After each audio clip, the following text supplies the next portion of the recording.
Hello, year two. We are going to be looking at some science now.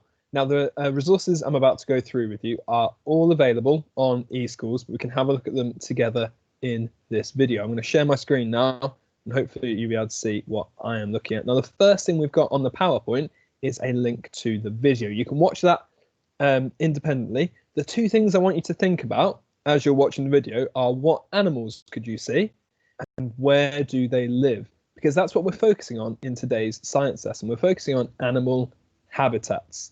Now, habitats is going to be our really key vocabulary word today.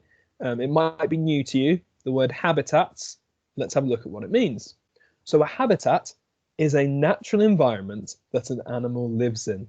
A habitat provides animals with three important things: food, shelter, and a safe place to raise their young.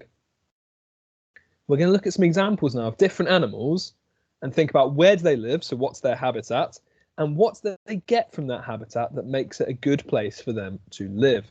So our first animal is a frog. Now, hopefully, you know that a frog might live near water, like a pond or a lake. Excuse me, that's their habitat.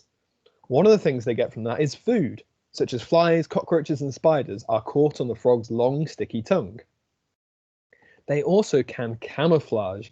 Now that means they are safe from other animals that are trying to eat them. They're safe from predators, such as otters, birds, and fish.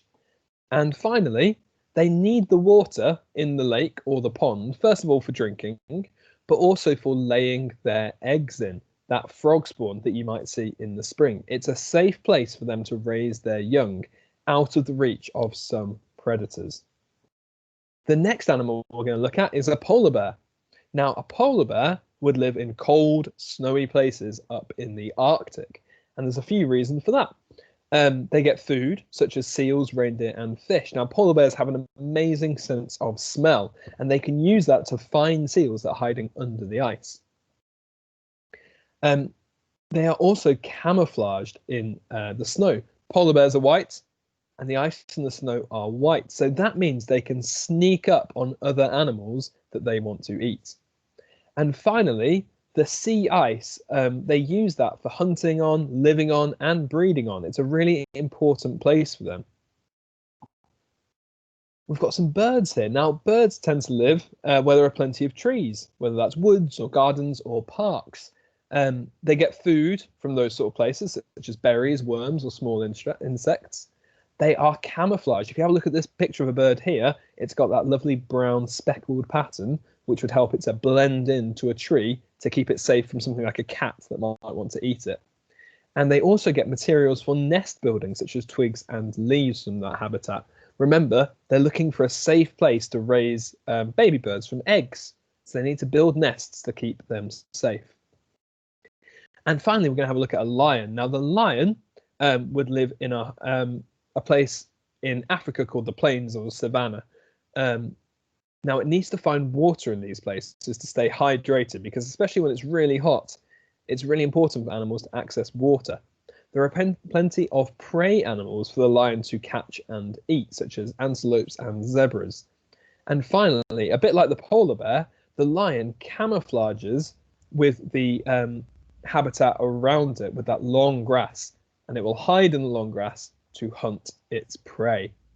So there's a few examples there of different animals and how they are well adapted to different habitats. Let's have a look at your activity then. So what you need to do is go through some different animals. It says complete the table with different animals. The first row has been done for you. So this is an example. So you need to choose an animal. I've chosen a howler monkey. Then you need to say, where does it live? What's its habitats? What does it eat and how does it find food? Now, when you write what does it eat, don't just say what it eats, also say how that links to the habitat.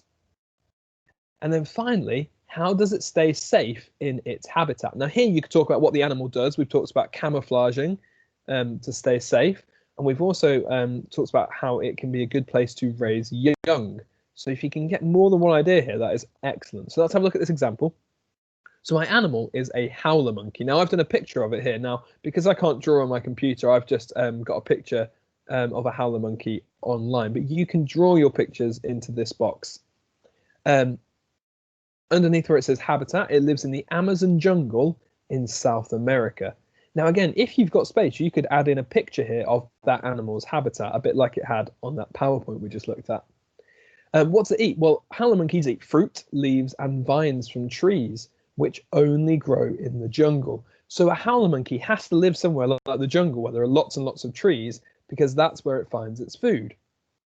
And then finally, how does it stay safe in its habitat? How does a howler monkey stay safe in the jungle? Howler monkeys have strong arms and legs which help it to climb high in the rainforest trees. It has a long prehensile tail which helps it to balance. If a predator such as a jaguar comes, the howler monkeys can quickly climb out of danger. They also have very loud voices which warn each other if there is something dangerous nearby. So I've got a few ideas there about how howler monkeys stay safe in their environment. In the next 3 rows, you need to choose 3 different animals that live in different places. If you want to, you can use the animals we looked at. You could do a frog, a bird, a polar bear, a lion, or you can choose completely different animals. Talk about where they live, how they find food, and then how do they stay safe in that habitat. As always, please send us your learning on eSchools, and good luck.